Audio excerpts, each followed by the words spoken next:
Ini untuk semua aspek. Saya berikan ijazah amalan dari guru-guru kami juga untuk semua aspek. Jadi kalau ilmu insya Allah meningkat lebih kuat, kalau bisnis, kalau bekerja itu lebih lancar dan dilindungi oleh Allah, ya berkah. Kalau di birokrasi, di kedudukan, di apapun, itu pun diangkat oleh Allah dengan cara yang baik dan terhormat. Ya, karirnya di semua aspek. Satu sholat amalannya. Nah, bukan yang biasa. Bukan yang biasa.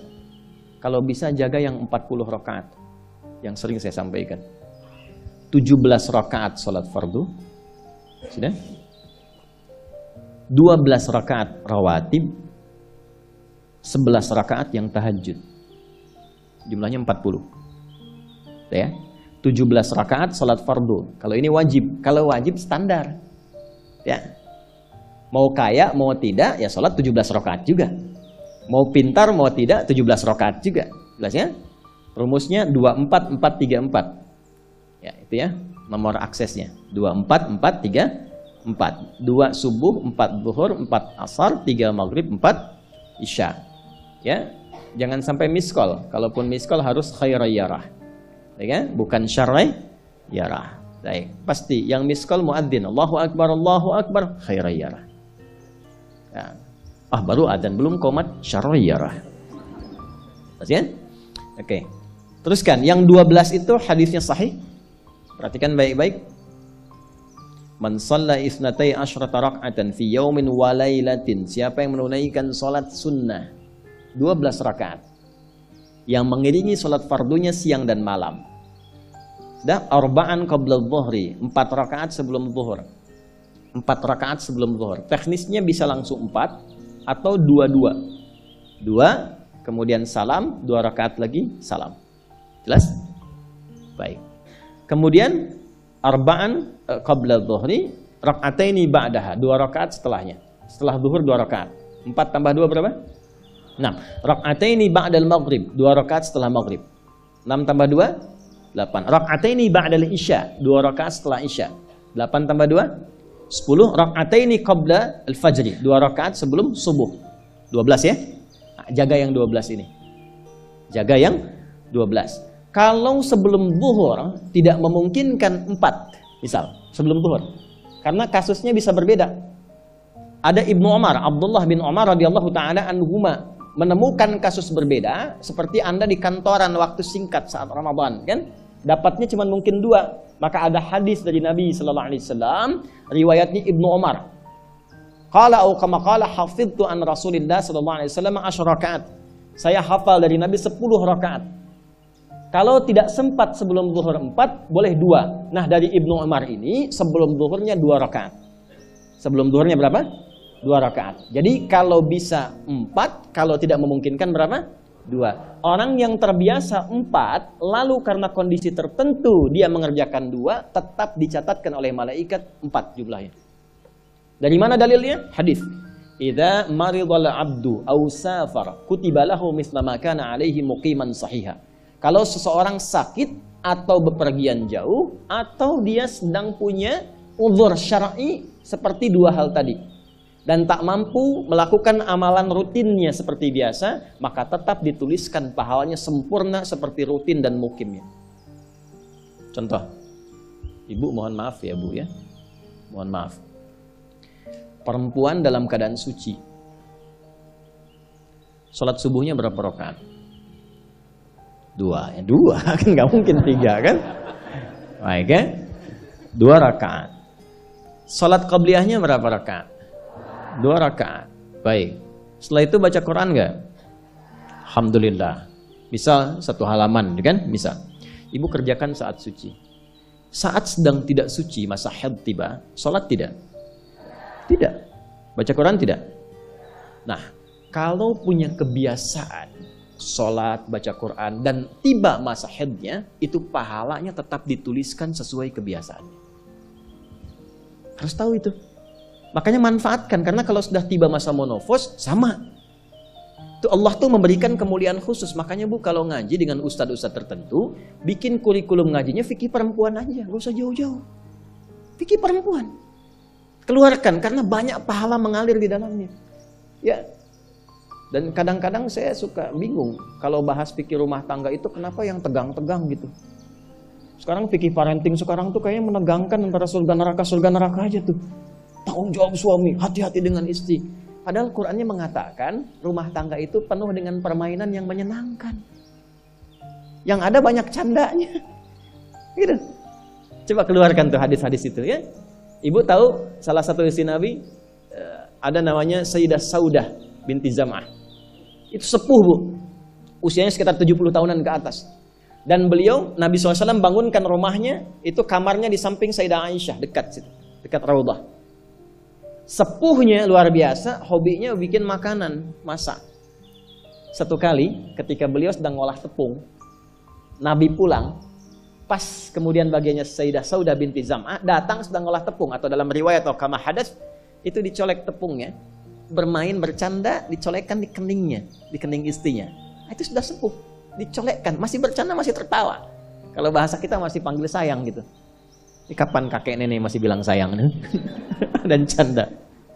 Ini penuh dengan demikian ya. Ini yang mau saya kembalikan tuh, ya nilai-nilai tadi. Jadi kembali ke sini, Bapak Ibu sekalian, kembali ke sini. Ya urutkan lagi, kita agak cepat masuk ke dalam pembagiannya. Detil pada pembahasan ini, satu sholat 40 rakaat. Sudah? Yang fardu sudah dalilnya, yang rawatib sudah, terakhir yang 11 rakaat yang sholat malam. Ya, 11 rakaat yang sholat malam. Nah, ini 11 rakaat ini bisa warming up dulu 2 rakaat tanpa baca surat Al-Fatihah saja. Di Allahu Akbar langsung Al-Fatihah, tidak pakai iftitah, tidak pakai surat selain Al-Fatihah. Allahu Akbar, ya, a'udzubillahi minasyaitonirrajim. Bismillahirrahmanirrahim. Alhamdulillahirabbil alamin sampai waladhdallin, selesai amin langsung rukuk. 2 rakaat. Seperti itu. Itu namanya khafifatain. 2 salat ringan, warming up untuk persiapan supaya hatinya itu bisa khusyuk, badannya bisa agak anget sebelum memulai tahajud. Barulah kemudian tunaikan 2 rakaat setelah itu, 2 rakaat setelah itu, 2 rakaat setelah itu, ujungnya tutup dengan 1. Ya, itu riwayatnya ada dalam riwayat Abu Daud, nomor hadis 1367 dari Ibnu Abbas radhiyallahu taala anhuma. Ya, juga disampaikan dalam riwayat Ibnu Umar radhiyallahu taala anhuma ketika beliau mengatakan dari Nabi sallallahu alaihi wasallam, "Shalatul laili mathna mathna, fa idza khasya ahadakumul fajra falyutir rak'atan wahidah." Kalau pengen mulai tahajud 2 rakaat dulu. Sampai merasa enak. Dan tolong ingat ya, tolong nggak usah panjang-panjang dulu suratnya. Untuk berlatih 11, mulai dengan 2 dulu. Kalau belum sempat 11, 2 dulu. 2 rakaat aja, tolong mohon jangan paksa tambah 2 rakaat. Itu pun bangunnya jangan terlalu malam. Jangan terlalu awal malam. Subuh jam berapa sekarang?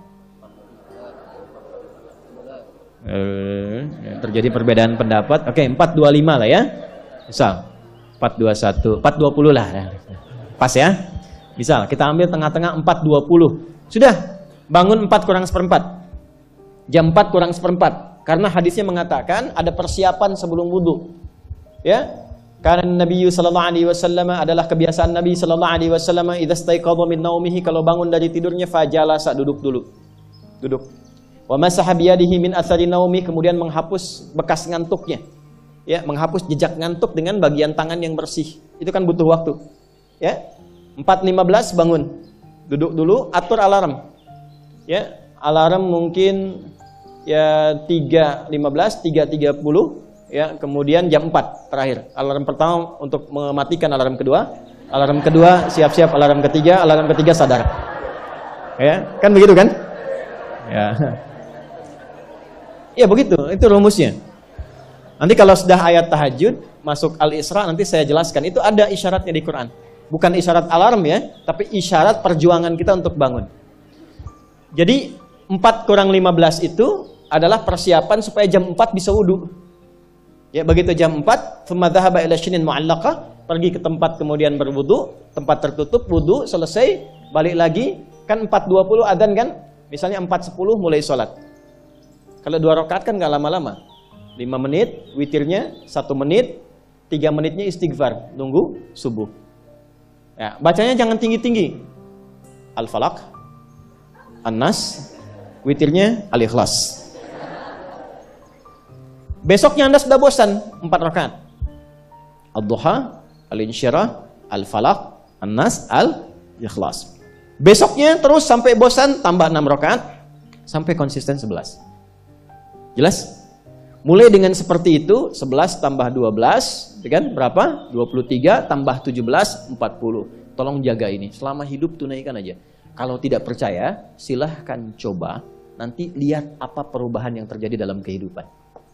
Demi Allah saya katakan silahkan coba. Yang kedua Al-Quran. Yang kedua apa? Al-Quran. Kan ada 3 tadi ya. 1, salat. Kedua, Al-Quran. Jangan lewatkan 1 hari tanpa baca Al-Quran.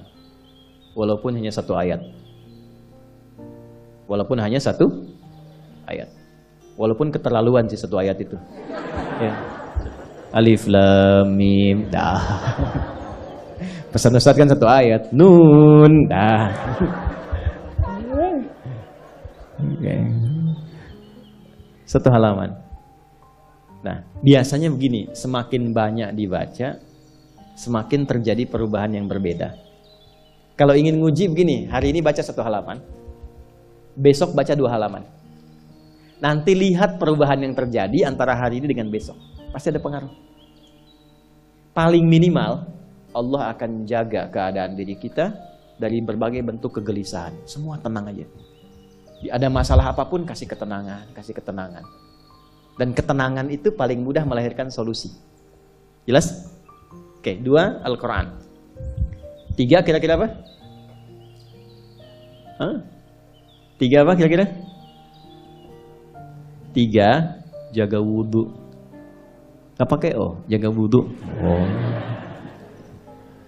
1, salat. 2, Al-Quran. 3 apa? Jaga wudhu. Apa dampak psikologisnya jaga wudhu? Tidak ingin batal wudhunya. Kalau orang tidak ingin batal, maaf kalau kebanyakan bohong batal tidak. Maksiat, itu batal maknawi. Makanya orang punya wudhu itu pasti kalau dia selalu jaga wudhunya akan terjaga dalam kebaikan. Karena fungsi wudhu salah satunya mencegah maksiat.